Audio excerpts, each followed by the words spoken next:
अभी तक की जो योजना है वो ये है कि पढ़ेगा इंडिया तभी तो बढ़ेगा अमेरिका। हमको इसको यहाँ लाना है कि पढ़ेगा इंडिया तभी तो बढ़ेगा इंडिया।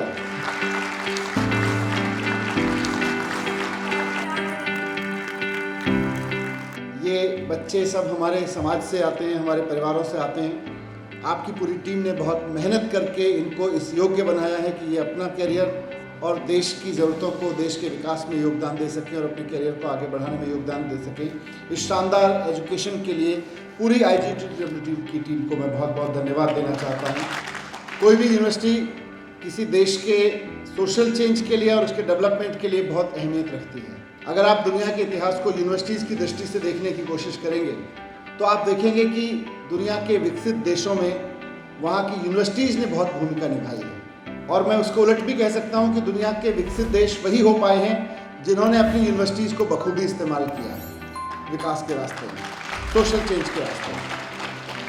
IGTW पिछले 5-6 साल से दिल्ली के सोशल चेंज में और दिल्ली के विकास में बहुत अच्छी भूमिका निभा रही है। इसकी एक झलक हमें मैडम वाइस चांसलर की रिपोर्ट में भी सुनने को मिली कि किस तरह से अलग अलग सेक्टर्स में ना सिर्फ टैलेंटेड स्टूडेंट्स, टैलेंटेड यूथ देके, बल्कि गवर्नमेंट के साथ और सोसाइटी के साथ कदम से कदम मिलाते हुए एक पार्टनर की तरह से काम करते हुए पिछले 5-6 साल में IGTW ने अपने आप को आगे बढ़ाया है। बतौर शिक्षा मंत्री मेरी 2 अपेक्षाएं हैं। एक ये है कि आप अपनी क्वालिटी को आगे बढ़ाते चले जाइए और दूसरी ये है कि क्वांटिटी को भी आगे बढ़ाते चले जाइए, क्योंकि क्वांटिटी की भी ज़रूरत है। आने वाले स्टूडेंट्स के लिए एक अच्छी सूचना ये है कि जो मैंने कहा क्वांटिटी में सरकार आपको बहुत मदद कर सकती है, क्वालिटी में यूनिवर्सिटी को अपने दम पे खड़ा होना होता है। एक प्रोग्रेसिव गवर्नमेंट होने के नाते 7 साल पहले, 6 साल पहले जब सरकार में आए तो लगातार पिछले 6-7 साल से दिल्ली का एजुकेशन का बजट 25% रखा हुआ है, हमने मेंटेन किया हुआ है। इसी से पता चलता है कि हम क्वालिटी और क्वांटिटी दोनों को लेकर सीरियस हैं और देश में शायद दिल्ली एकमात्र ऐसी जगह है जहां एजुकेशन पर कोई सरकार अपने बजट का 25% एजुकेशन पर खर्च कर रही है। क्वांटिटी और फैसिलिटी के संदर्भ में ही एक और अच्छी सूचना मैं आपके साथ शेयर करना चाहता हूं आज इस महत्वपूर्ण दिवस पर।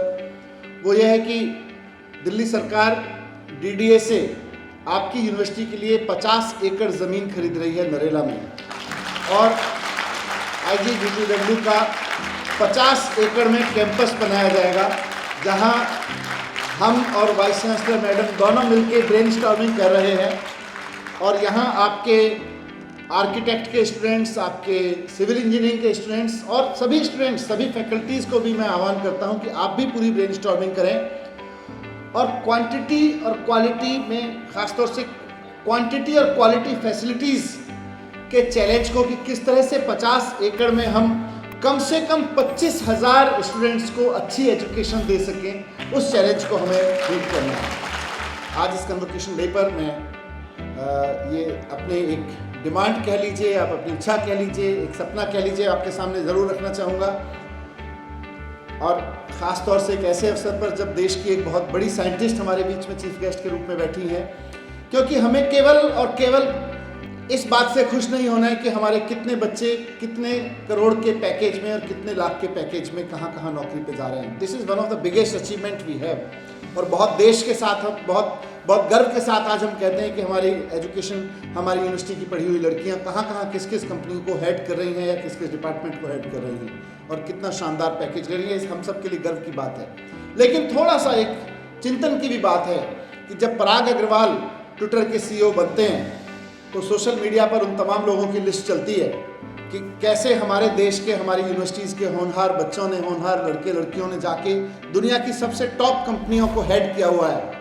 लेकिन उसमें साथ साथ एक मजाक में ही सही लेकिन एक सवाल भी उठाया जाता है कि अभी तक की जो योजना है वो ये है कि पढ़ेगा इंडिया तभी तो बढ़ेगा अमेरिका। हमको इसको यहाँ लाना है कि पढ़ेगा इंडिया तभी तो बढ़ेगा इंडिया।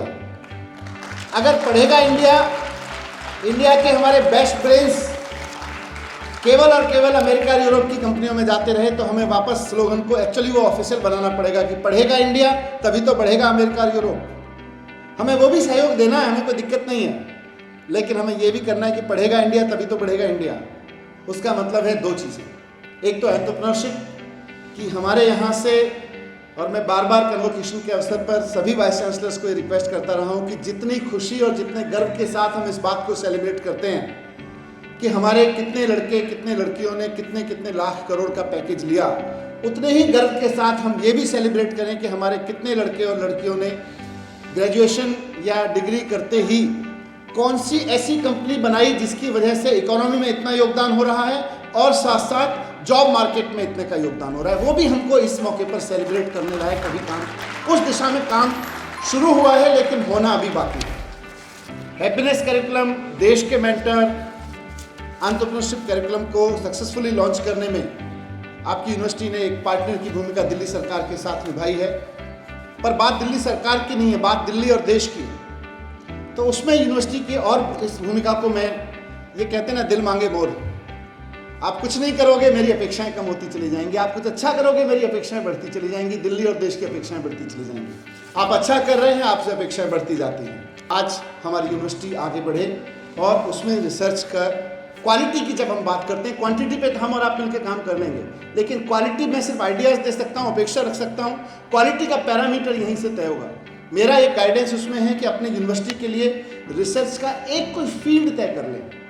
दिल्ली सरकार ने रिसर्च के प्रोजेक्ट के लिए सीड मनी देने का, सपोर्ट मनी देने का पहले से ऐलान कर रखा है। 10 करोड़ रुपए की सहायता राशि हम साल बजट में रखते हैं। आपसे रिक्वेस्ट है कि आप अपना एक रिसर्च का फील्ड तय कीजिए और उस रिसर्च में बहुत सारे बच्चे आगे रिसर्च करें, बहुत सारे स्टूडेंट्स आपके रिसर्च करें और उसमें बहुत आगे हो सकता है। आज माइंडसेट की बात हो रही है, एजुकेशन की आपने कई जगह बात की, पार्टनरशिप की, आज माइंडसेट की बहुत बात हो रही है। लेकिन माइंडसेट को जब तक हम असेसमेंट नहीं कर पाएंगे तब तक हम माइंडसेट की पढ़ाई ठीक से कर नहीं पाएंगे। एक बड़ा चैलेंज है एज एन एजुकेशन मिनिस्टर मैं अपने आप में फेस कर रहा हूँ। मुझे हम सब बात करते हैं कि सिर्फ रोट लर्निंग नहीं होनी चाहिए, अंडरस्टैंडिंग होनी चाहिए और सिर्फ सब्जेक्ट की नॉलेज नहीं होनी चाहिए, लाइफ की नॉलेज होनी चाहिए, लेकिन लाइफ स्किल्स को असेस करने का कोई तरीका नहीं है हमारे पास। आज मैं कम से कम अपने इंजीनियरिंग स्टूडेंट्स से, इंजीनियरिंग फैकल्टी से अपेक्षा रख रहा हूँ कि आप हमें वो टूल बना के दीजिए कि 12वीं क्लास के बच्चे को जब हम उसे कहें कि 12वीं में इसने इंग्लिश में इतने बढ़िया नंबर लेके आई है, फिजिक्स में इतने बढ़िया नंबर लेके आई है, केमिस्ट्री में इतने अच्छे नंबर लेके आई है, तो भले ही किसी गेम के जरिए, भले ही किसी आर्टिफिशियल इंटेलिजेंस के टेस्ट के जरिए हम उसके मार्क्स में लिख सकें कि ये लड़की या ये लड़का, इसके अंदर से रिलीजियस कॉन्फ्लिक्ट्स खत्म हो गए हैं, इसके अंदर धर्म और जाति के झगड़े, जेंडर बायसेस नहीं बचे हुए हैं, इसके अंदर बहुत सारी चीज़ें जो हमारे अंदर ह्यूमन एब्यूजेस में गिनी जाती हैं वो अब नहीं बची हुई हैं। लेकिन वो असेस कैसे करोगे? सीबीएसई और डीबीएसई या हमारे बोर्ड्स के पास में वो टूल्स नहीं है। वो टूल्स आपको आर्टिफिशियल इंटेलिजेंस से निकाल के देने पड़ेंगे। देश को आज ज़रूरत है, समाज को आज ज़रूरत है। मैं अपेक्षा रखूंगा कि जब क्वालिटी एजुकेशन की तरफ हम आगे बढ़ेंगे तो हमारी यूनिवर्सिटी, हमारे सभी फैकल्टीज़ मिलकर इस दिशा में काम करेंगे और उसको भी चैलेंज करके उसको सॉल्व करके आगे देंगे। एक बार फिर से मैं आप सबको बहुत बहुत शुभकामनाएं देता हूँ आज के ग्रेजुएशन डे के अवसर पर। लेकिन क्योंकि स्टूडेंट्स, फैकल्टीज़ और सभी पूरा फुल हाउस इतनी बड़ी संख्या में बहुत कम उपलब्ध होता है, इसलिए मैं डिमांड साइड से भी आता हूँ और सप्लाई साइड से भी आता हूँ। डिमांड साइड में मैं सरकार में हूँ, सप्लाई साइड में मैं कह सकता हूँ कि मैं एक पब्लिक रिप्रेजेंटेटिव हूँ।